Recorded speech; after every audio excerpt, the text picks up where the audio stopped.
Hello, everybody. Welcome back to the Cobblestone Chronicles. As always, this is Zueljin. So, as you can see, I've been a little busy. I have 20 experience levels, and I need a new pick, so I'm gonna spend a little bit of these orbs on that. I had to adjust the library, by the way. Iggy Tech had told me that the books were interfering. They also were, but it was actually the placement of the enchanting table as well within the books. So I want a solid 20 stack. Yeah, let's see. A or B, A or B, A or B. Click. Done. Unbreaking 2. Simple. For 20 levels, that's fine. Alright.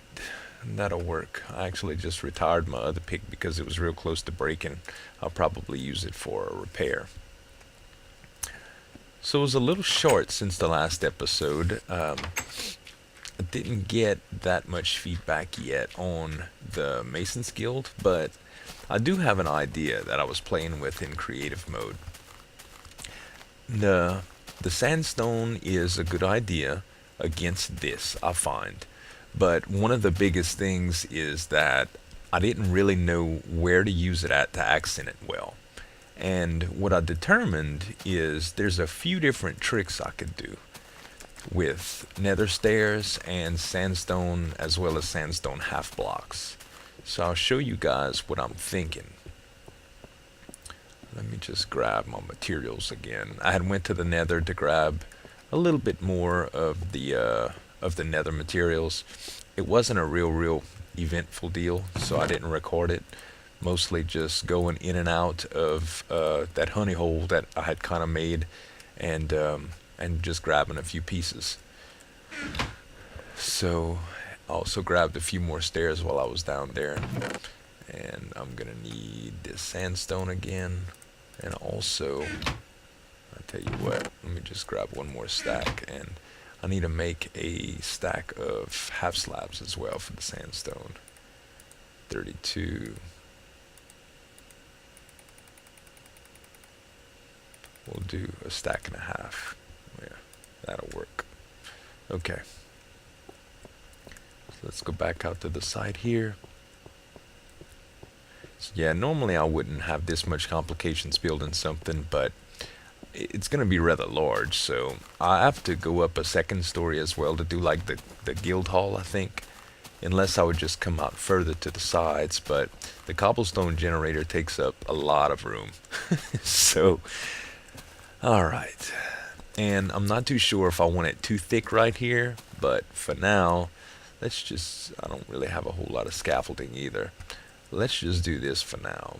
One, we want to make the sandstone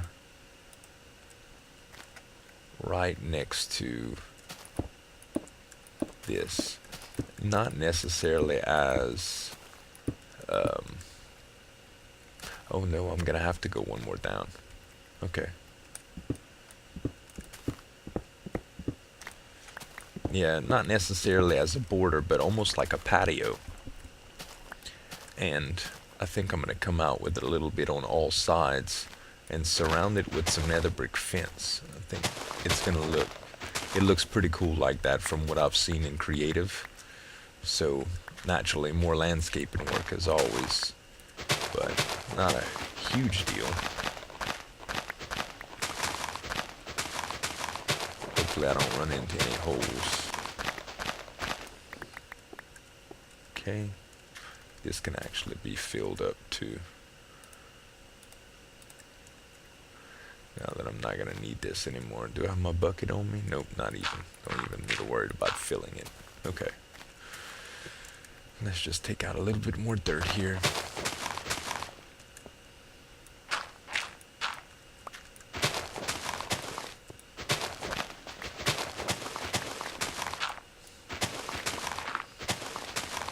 Yeah, to get all this stuff level, it's a job, you know, but it's very maintainable. Once you do it, I mean, it's very easy to maintain. It's just if you do it pieces at a time, like I do, it's not too bad. Clearing an entire area is a little bit different, but let's see.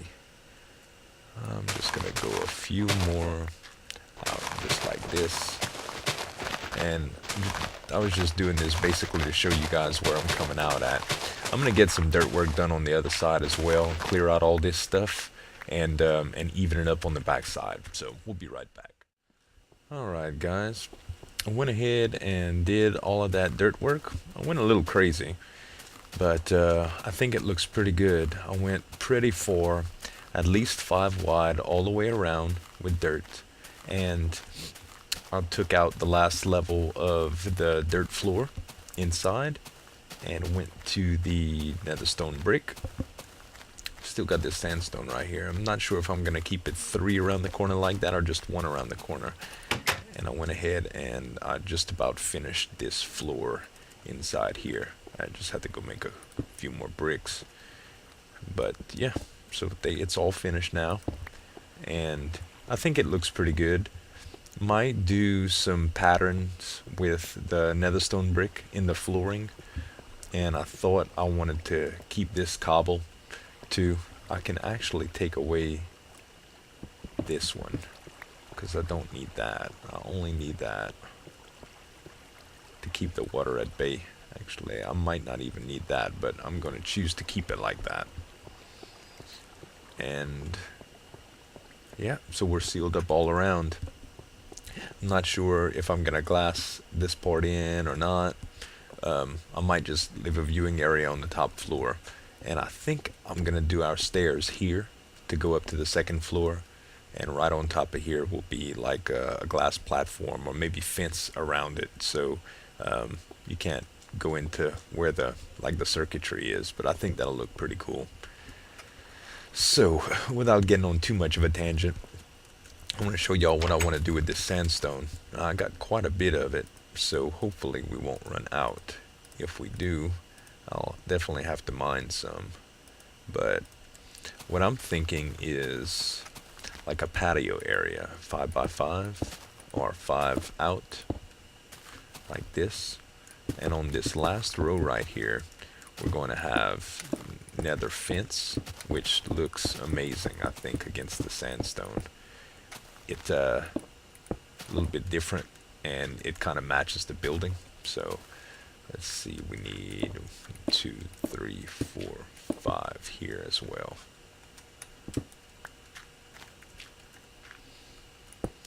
Yeah, it took me a little while to determine whether it was going to look okay or not in creative. And at first it didn't.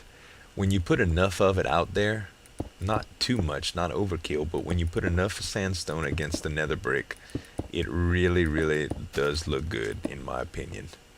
So I hope you guys agree with me on that. This design may not be my final, so no hard feelings if you guys don't like it. I understand. I'll try to make it aesthetically pleasing, like I always do. Like I always do, meaning I always try. Not that it always comes out perfectly. And you know, sometimes you can't please everybody.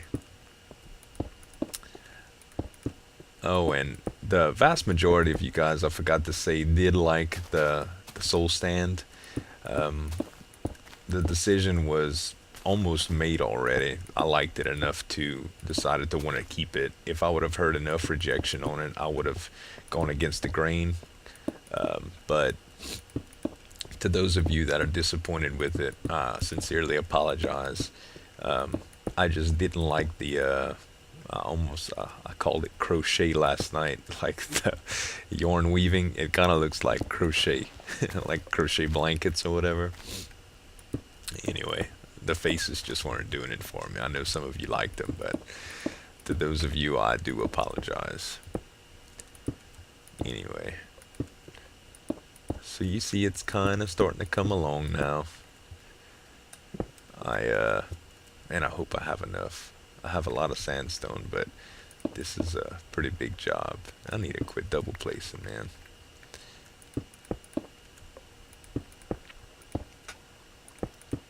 Yeah. So I'm still looking around for royalty-free music as well. I saw a few websites. I actually found a website with some awesome royalty-free drum and bass. It cost though. cost a lot, but I'm considering buying at least a few tracks that I may use in um, some different things. Some of them I'd like to own just to hear them all the time. You know, I don't. I don't plan on overusing anything though, and if I'm gonna pay for something like that, I definitely want to get my money's worth out of it. But I do like the creation portion of it. I like making videos with music. I'd love to be able to do animations one day, but I've played around with some software doing that kind of stuff before, and man, it is complicated. It definitely would warrant taking some sort of a class for it, which I wouldn't object to. I would I would definitely enjoy learning it because it's cool. It's cool to be able to produce stuff. Heck, that's why we all love Minecraft, not just producing videos for it naturally, but you get to create stuff and you get a finished product that you can look at over and over again and use and you enjoy it. It's kind of like fixing up your own yard in real life or your own house or whatever. It's a satisfying feeling. I I've been listening to a lot of drum and bass lately, mainly due to a few videos on the internet, and it kind of got me looking around for some good songs for the royalty-free stuff, and naturally, I just started listening to some of it a little more often. Brought back some really old school stuff recently that I used to listen to back in my party days. And I don't know if any of you ever heard of him, Ronnie Size. He's a really good drum and bass artist. He had one of his first CDs that I had got. I believe it was called The New Forms. It's so banging, man. It's amazing. Well, this stuff should never, ever, ever be played when people like me are driving.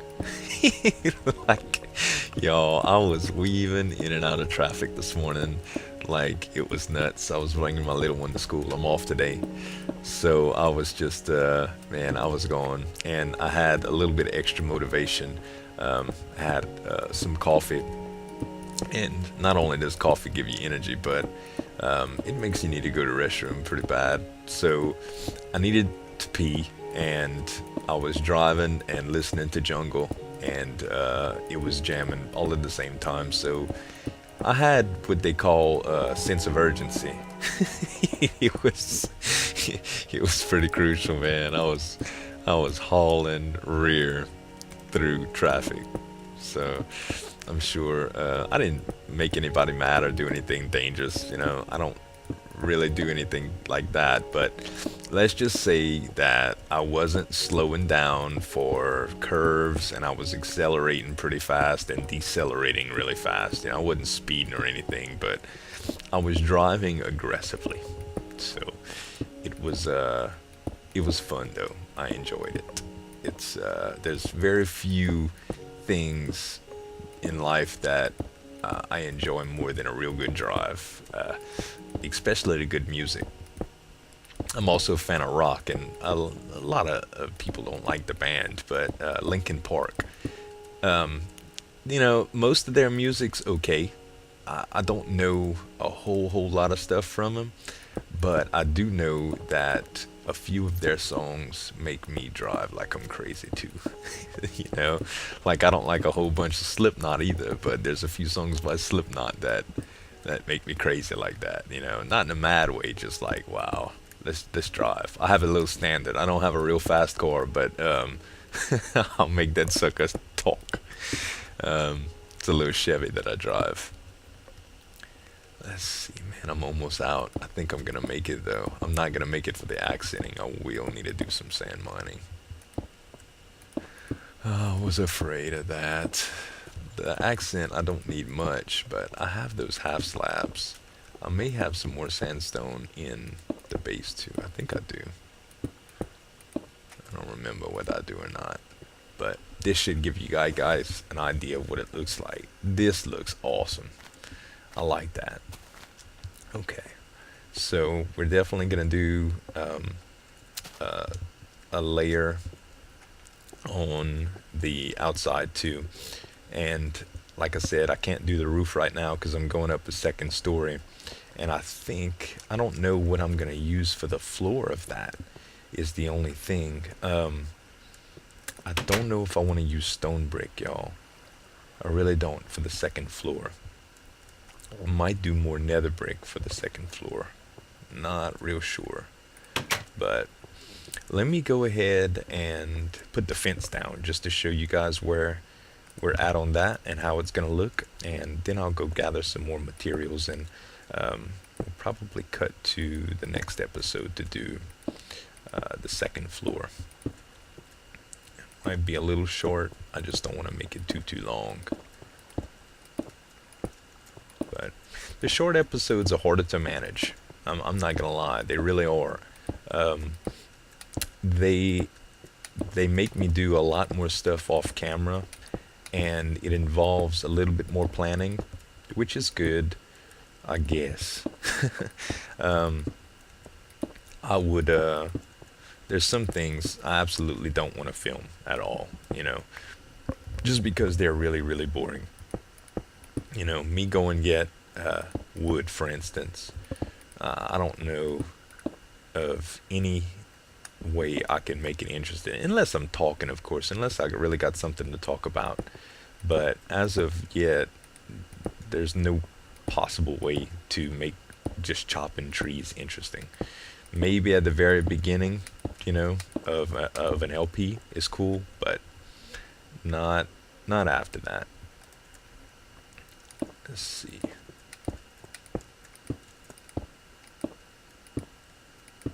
I do want to do a wood factory. I saw a few videos around the internet. I don't know how they work. I know that they do pistons pushing logs out the way, and it looked really really ingenious. I don't know how effective they are, but I'd like to put one of those into place sooner or later. I can pretty much do anything I want to with pistons. But what I don't understand is what happens to the leaves when you move the trees out of the way. I guess after a certain amount of time the leaves would disappear, but wouldn't they block new trees from growing? I know it's usually like a two-man job, like one person has to go around and constantly use bone meal on something, but on trees, and another person has to plant while the pistons are moving. And I guess that's kind of on a clock too. But okay guys, let's put a little bit of torchlight out here. I don't want to do a whole lot yet because I don't know if I'm going to be using the I don't know if I'm going to be using this as a source of light, as torches. I might be doing some stuff with glowstone as well. So I'm just going to place a few here just to keep the spawn away. And now that it's kind of fenced off, we can work it at night. But I'm still going to need quite a bit of materials left. Yeah, I see that skeleton trying to get me. Alright. Cool. So this is how it's panned out for now, guys. I'm just going to go ahead and make a little incision in the fence here. But yeah, ouch. No, he didn't hit me. Okay. I thought I just saw a creeper too.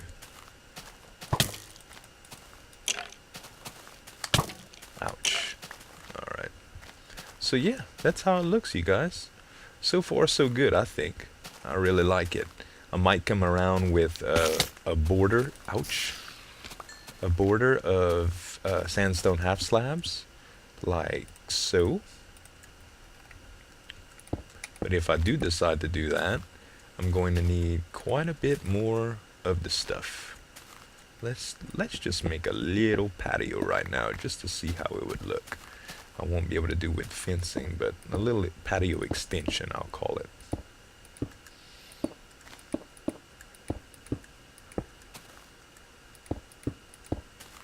This is 2, 2, yeah, so this is 5.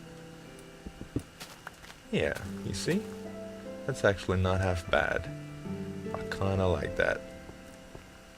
So, not real sure, but you guys let me know what you think, and we'll see you guys next episode. This is Zueljin signing off. Have a good day.